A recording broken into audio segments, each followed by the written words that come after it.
question. Vampire Blob is definitely somewhere in this town. It's just a matter of finding out where. I'll comb every inch of the city until I find out where Vampire Blob is hiding. Blob, liquid eyes, liquid form, water! I'll find him, no matter how long it takes.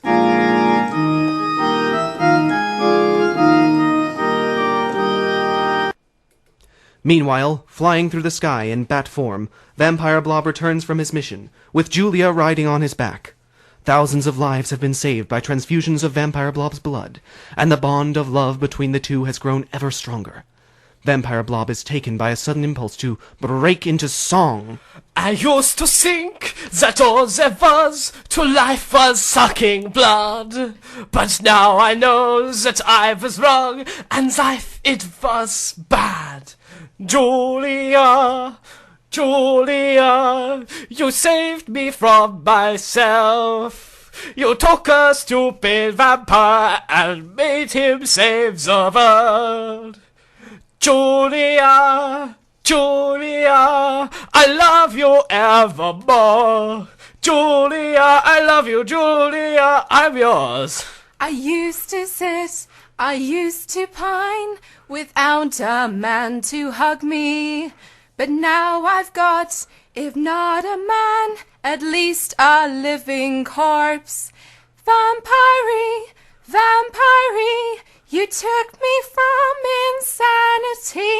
You showed me the world and helped me save it.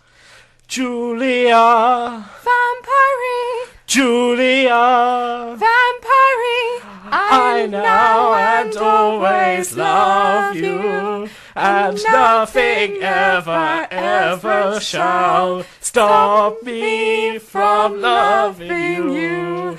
No one can, nothing can separate us now. Julia, Vampire Blob, I will always love you.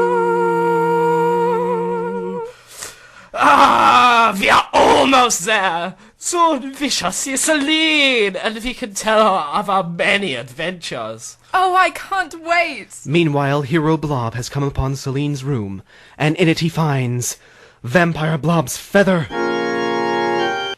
Vampire Blob's feather? He's been here. Blob, solid eyes. Oh, Vampire Blob, is that you?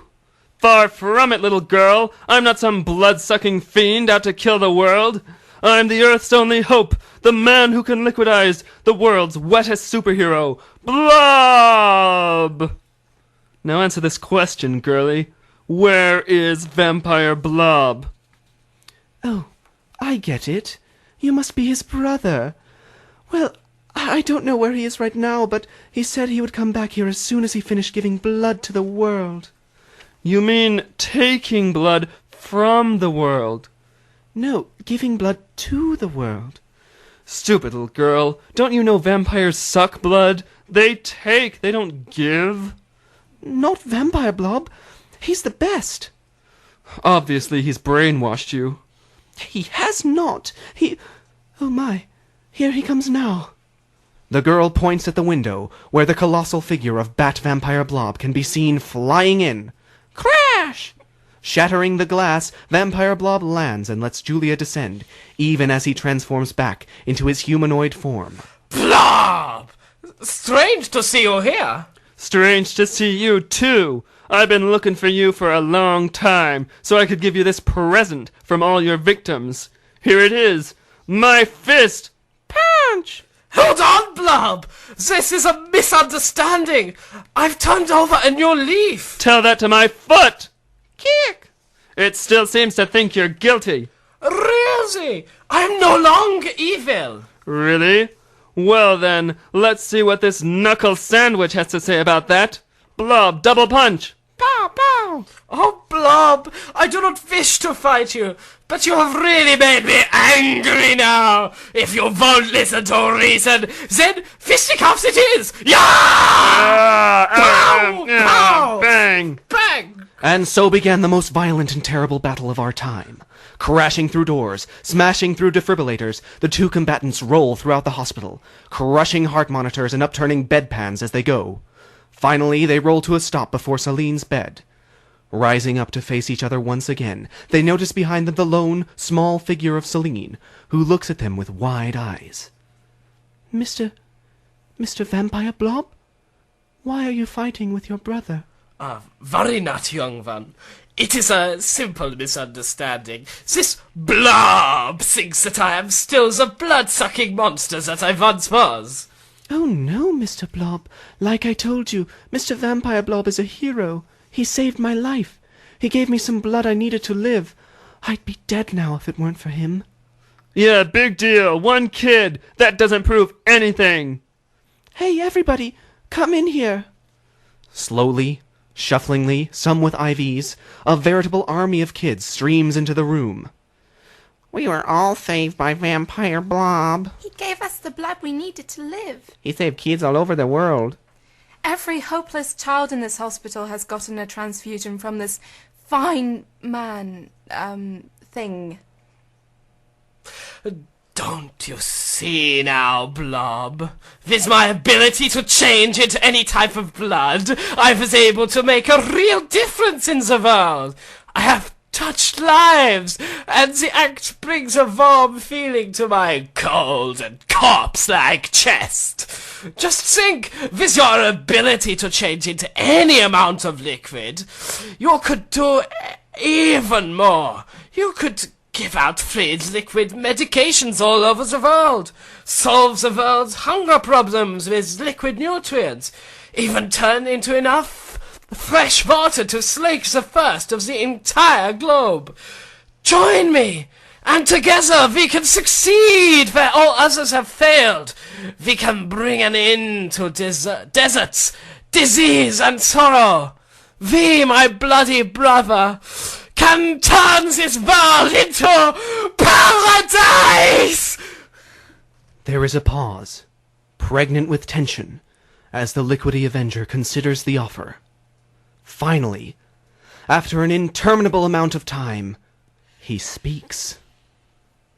These children are alive because of you.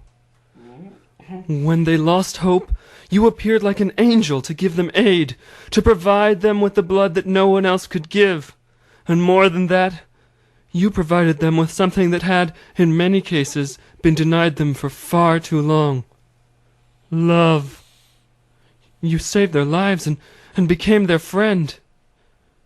But that doesn't change the one most important fact, which overshadows all others.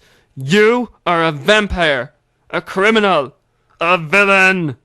And no matter how many good deeds you've done, no matter how many tender young lives you've touched, it doesn't change the fact that you killed and maimed Ned McPherson and so many other innocent victims of your unchangeable malice. You will kill again.